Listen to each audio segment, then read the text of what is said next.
venu aujourd'hui dans l'exploitation d'Emmanuel Duhamel, dans la Sarthe, rencontrer le ministre de l'Agriculture, Monsieur Le Foll, pour lui faire part de notre désarroi actuel, où les éleveurs de porc perdent de l'argent depuis 5 ans, et ça ne cesse de s'accentuer. Donc on lui a présenté nos coûts de production avec nos prix payés. Sur les courbes, on voit très clairement que le prix perçu par l'éleveur a tendance à diminuer depuis une dizaine d'années, alors que le prix à la consommation a très fortement augmenté. Dans une filière, au bout du compte, le prix, c'est à la fois le prix payé au producteur, c'est la transformation industrielle et c'est au bout du compte la distribution.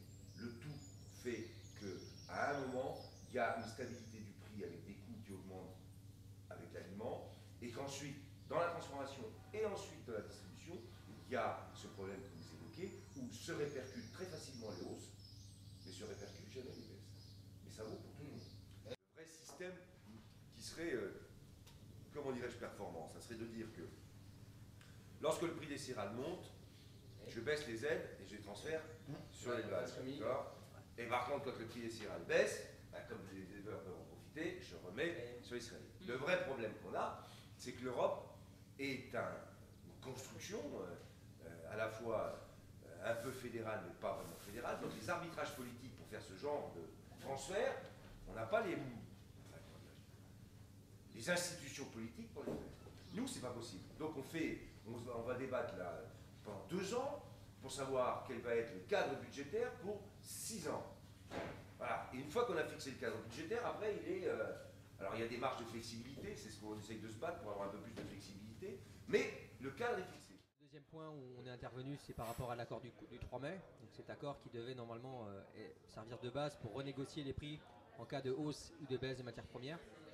Et depuis 1 an que cet accord a été signé, donc en production porcine, donc il n'a jamais été appliqué.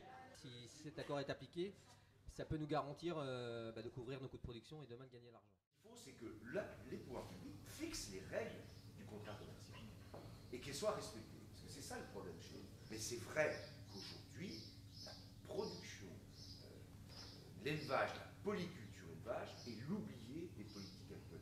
Et c'est absurde, parce que vous avez raison de dire que c'est derrière ce type de production qu'il y a pourtant le plus d'emplois. Et on ne peut pas avoir des politiques qui incitent à la spécialisation dans un domaine, celui des céréales, et qui oublient le fait que pour transformer ces céréales, faire de la valeur ajoutée, créer de l'emploi, il y a besoin de cet élevage français dans sa diversité, parce que c'est ça l'enjeu, de l'ovin en passant par le bovin et en passant par le porcin, c'est absolument nécessaire. Il y a l'urgence pour éviter que certains, des cessations immédiates, et puis il y a l'organisation de moyens du long terme, je veux dire.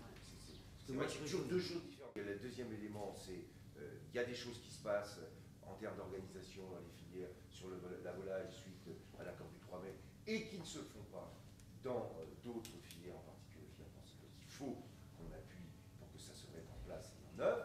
Et puis après, il y a toutes les questions stratégiques de moyen terme, et là je suis d'accord, ça demandera un peu plus de temps, mais il faut qu'on préserve ces filières de transformation et d'élevage, parce qu'on en a besoin, et ce sont des filières en plus qui sont créatrices d'emplois. On est intervenu aussi sur les distorsions de concurrence par rapport aux différents pays qui nous entourent, avec des coûts de main-d'œuvre qui sont moins chers. Le ministre nous a pas franchement rassurés en nous disant qu'il n'y avait pas forcément qu'on ne pouvait pas régir le commerce par la loi. Alors qu'aujourd'hui, il y a bien des normes françaises, sociales et environnementales qui sont supérieures à l'Europe. Et derrière, on laisse rentrer des produits qui ne correspondent pas donc, à nos normes françaises.